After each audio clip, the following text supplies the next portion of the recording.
Hey y'all, welcome back to my channel. If you are new, my name is Journey, and if you've been here before, then hello, welcome back. Thank you so much for coming back.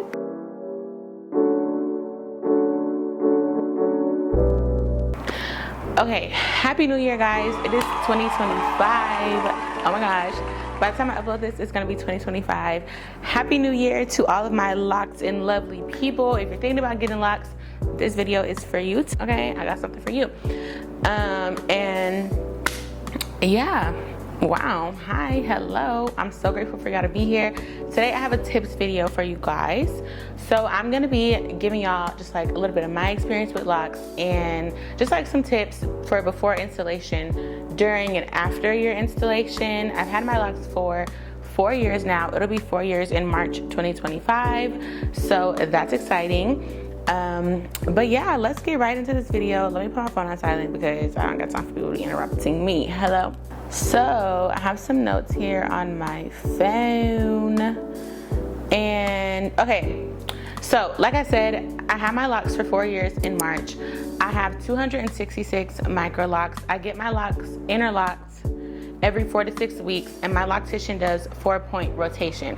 So those are just a bit of facts that people are always interested in or always asking me on my social media pages. So if you're wondering, there are your answers. I'll also put them on the screen for y'all. What else? I started my locks with braids. I know you can start them with twists, with braids, or you can start them with coils. But yeah, I started mine with braids. For the first thing, which is the most important thing, right?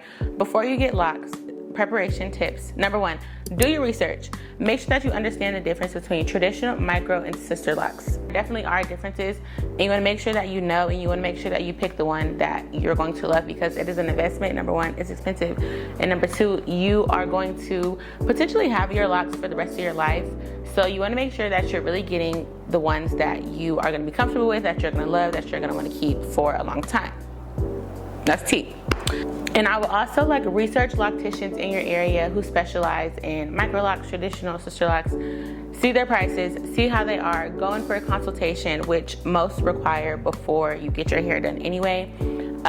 And then just also look at pictures of their work, look at what they're doing, look at how they're working, look at customer reviews, look at all of that, so you can really make sure that you're getting the right loctician for your head, because that is important. Whoever maintains your hair every 4 to 6 weeks, every 7 weeks, 8 weeks, however long you choose to go in between reties, is very important, because they're going to be the ones that shape the journey of your hair and how your locks come out. So it's very important that you are doing your research on your loctician before you decide to go into business with them consistently. And then yeah, the second point is also just what I said, consultation. So discuss like your hair type, your lifestyle.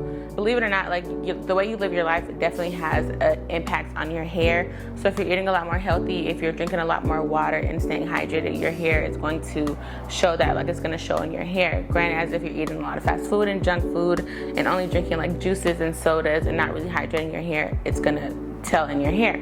So just be honest with your loctician or potential loctician about how you live, the way you take care of your body, because they'll be able to tailor your maintenance plan to that. So yeah, or they should be able to. They should be able to tailor your maintenance plan to that. So before you wash your hair, and each loctician is different, like some might wash your hair for you before your install and others might not. But I would suggest making sure that your hair is clean, whether they do it or you do it, and also getting your trims clipped, your ends trimmed before you get your locks. So your loctician might not do that for you. Like, I don't expect them to do that. You shouldn't expect them to trim your ends for you. I would just go ahead and take care of it yourself, or go get a blowout and do it somewhere else and have them clip your ends. But make sure that your ends are clipped before you get your hair, before you get your locks installed. I think that's very important, just to help your locks grow and just for them to be healthy, and you don't have to worry about those uneven or like split ends before you get your hair installed. So for the installation, my hair took 18 hours to get it installed. So just making sure that you're setting realistic expectations when it comes to your install. Plan accordingly.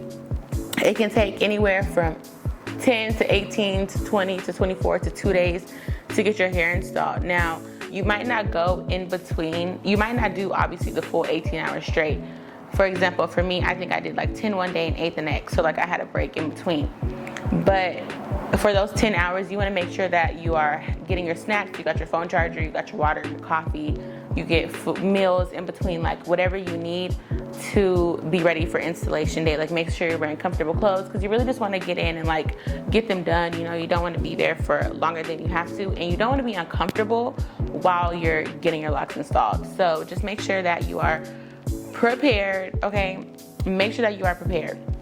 And then the last thing in this section is understanding the cost. Like I said, micro locks can definitely be an investment. I would make sure that you take in consideration the installation price and how much your regular maintenance is gonna be every single month. Each loctician is different. I've seen some people pay $40 to get their locks retied, and then I've seen people pay $160 to get their locks retied, $225 to get their locks retied. And I don't know if every loctician does this way, but my loctician, she goes 4 to 6 weeks is $160, and then she'll go up $10 each week. So 7 weeks is $170, 8 weeks is $180, 9 weeks is $190. I think that's how that goes. And she does that because you have when you are going so long in between your reties, you have more new growth, and it takes a longer time to retie each individual lock. So 4 to 6 weeks is cheaper because at that point you don't really have that much new growth. But then if you go to 9 weeks, if it's been 9 weeks since your last retie, then you're probably gonna have a lot more new growth, so it's more work for them. So the next section, which I kind of already touched on, is just wearing comfortable clothing, bringing snacks, entertainment, as the process, you know, can take a while. And then the second thing for installation day is scalp sensitivities. If you have a sensitive scalp, I would make sure that you are communicating with your loctician about tightness to avoid discomfort and like any potential scalp damage. Because this is the start of your locks, you just want to make sure that you are not getting them installed too tight, or if they braided it too tight or twisted it too tight, then you want to make sure you're letting them know that, so that twist or that section of your hair is not pulling at your scalp and potentially like falling out if it's too tight. Next section is aftercare tips, right? So after you get your locks installed, you want to make sure that you are avoiding over manipulation. That's number one. So just let your locks settle for a little bit after you get them installed.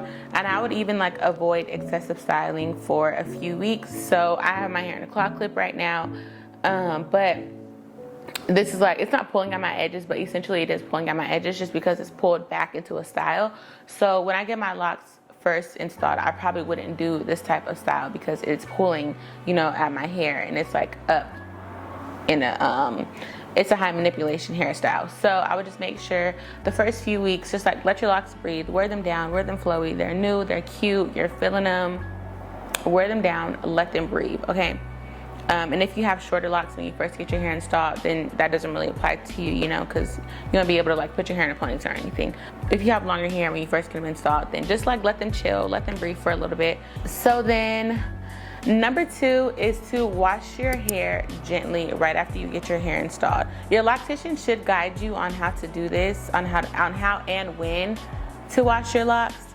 But just wash them gently. Don't put too much like pressure on your scalp. Just like gently, like you don't have to scrub like you might do if your hair is a little bit more mature, but I would just like gently go in there or even like rub it. You don't even have to like massage like with your fingers like this, but I would just like rub, go in with your scalp and just rub, and then use a residue-free shampoo to like avoid buildup.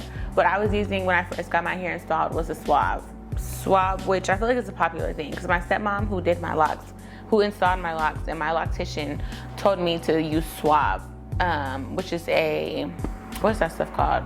It's a clarifying shampoo, so like it helps prevent buildup of just like all the different products that you might be putting in your hair.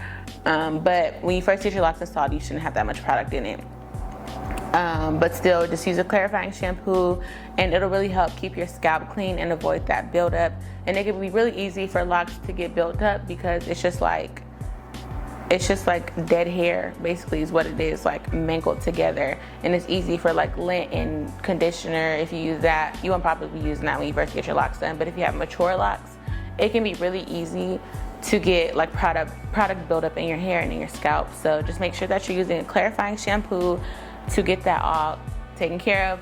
at this point in my lock journey, I don't use clarifying shampoo anymore. I'll use it if I need like a deep clean, but right now I'm using the Miel Organics, which I bought this one before everything started going crazy.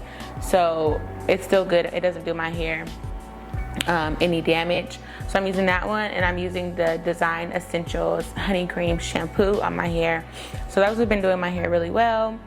Let's see. So the third tip is moisturization. So moisture for your locks is very, very, very important. Moisture for your scalp, honestly, is the most important. So use a light oil or water-based spray to keep your hair hydrated. So for me, I use jojoba oil, or not tea tree oil, jojoba oil, or Miel Organics has like this oil as well. It's in the green package, which I bought that before everything started going crazy too. So it hasn't been doing my hair any wrong, but mainly jojoba oil is what I use. It's very lightweight. It doesn't cause any buildup on my scalp. That's one that my loctician recommended to me, and that's what I've just been using ever since. I don't really put any oil like in the actual lock part of my hair, just because I feel like it doesn't really need it. Yeah, it doesn't really need it. And then also, your hair produces natural oils. I think there's this thing called the cerebrum in our scalp that like produce natural oils in our hair. So if you go like a few days or a week or two without oiling your scalp, to me personally, like, I don't think there's anything wrong with it.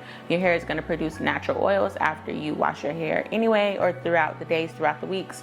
So if you don't oil your scalp, I don't think it's that big of a deal. But if you suffer from dry scalp, then you probably want to make sure you're keeping your scalp moisturized over and over, or consistently, you know, just to make sure you're combating that dryness. And also avoid products that can cause a heavy buildup. So for me, when I was like a loose natural, when I had like regular naturally curly hair, I would use coconut oil in my hair a lot. But when I first came to get my locks done, and I went to my loctician that I have now, she told me to stop using coconut oil because it's too heavy on my scalp and it can cause buildup. So I don't use that anymore. I use the jojoba like I recommended, or like I said a few seconds ago. And then the fourth thing is make sure you're scheduling your maintenance regularly. It's very key to keeping up with the neatness and just like, reducing the chance of like your hair, your new growth mattifying together. Regular maintenance is very important. Whether you go 4 to 6 weeks, 7 weeks, 8 weeks, 9 weeks, just make sure that you are regularly maintaining your hair. It is so key for your hair. I know that some people prefer to go longer, so 7 or 8 or 9 weeks, because if you get your hair interlocked, then that can pull on your scalp, and you don't want to go as frequently. For me personally, I just do 4 to 6 weeks because I like my hair looking neat a lot more frequent. But yeah, some people don't like going that quick or that soon because they have sensitive scalps and they notice that the interlocking can pull their hair and pull their scalp, which it does. But you just have to know your hair. As your locks mature, as you begin to learn your locks, you'll be able to tailor your maintenance routine, your wash routine, your moisturizing routine for you. But yeah, just make sure that you are scheduling your appointments. All right, the last thing in this section is patience. Have patience, okay? Micro locks will go through various stages, including budding, locking, maturing, and then you have your baby phase. Like, just embrace your process, honestly, and be patient. And when it comes to social media, it can be very easy to like compare our locks to how other people's looks. Like, oh my gosh, your hair is so long. Like, I want my hair to be like that. Or, oh my gosh, like I missed when my hair was so short. It's, you know, it can kind of be hard to just like be content in the phase that we're at. But I'm here to tell you to just be patient, to not compare yourselves to others, because your hair is going to get to where you want it to be one day, and your hair is also going to be not where you want it to be one day. So it's just like, you know, like, have patience. Don't be comparing yourself to everybody else. Truly embrace every single stage that your locks go through. Like, I miss when my hair was shorter. I'm not gonna lie, I miss when my hair was shorter. I miss the bob length. I miss how curly my ends were. Like, I miss when you could still see like the braid pattern in my hair. And granted, I enjoy having long hair. I get a lot of compliments on my hair, and I love the length that my hair is at right now. But part of me does miss when my hair was a little bit shorter, you know? But partially that comes from like just reminiscing and looking at other people's short locks on Instagram, and then also just like looking at old photos and videos of myself. So it's gonna happen, but just try to really remain content and remain comfortable and enjoy every single phase that you're at in your life, in your lock journey, because everyone's hair is different. So yeah. The last section of this video is going to be lifestyle tips, so basically just everyday tips.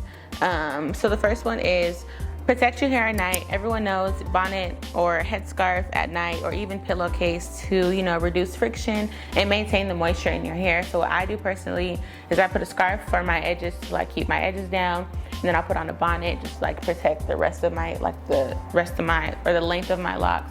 And then yeah, so those are two things: silk scarf, silk bonnet, and then I also have a satin pillowcase. I have like 4 different pillows on my bed, and 2 of them are satin and 2 of them are like the regular cotton pillowcase. So I don't necessarily have a satin pillowcase I sleep on every night, but I do have one that I'll sleep on, like, you know, throughout the weeks. So yeah, I've also heard some people go directly like just satin pillowcase and no scarf or no bonnet, so that works.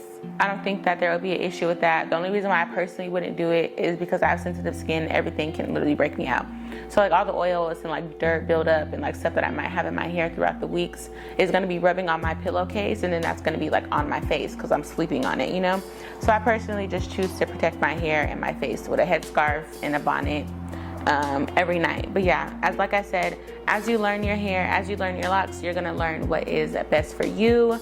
But that's just what I do personally. And then be gentle when it comes to your hair. So like I mentioned earlier, avoid excess pulling or tight hairstyles that can like stress your locks or your scalp.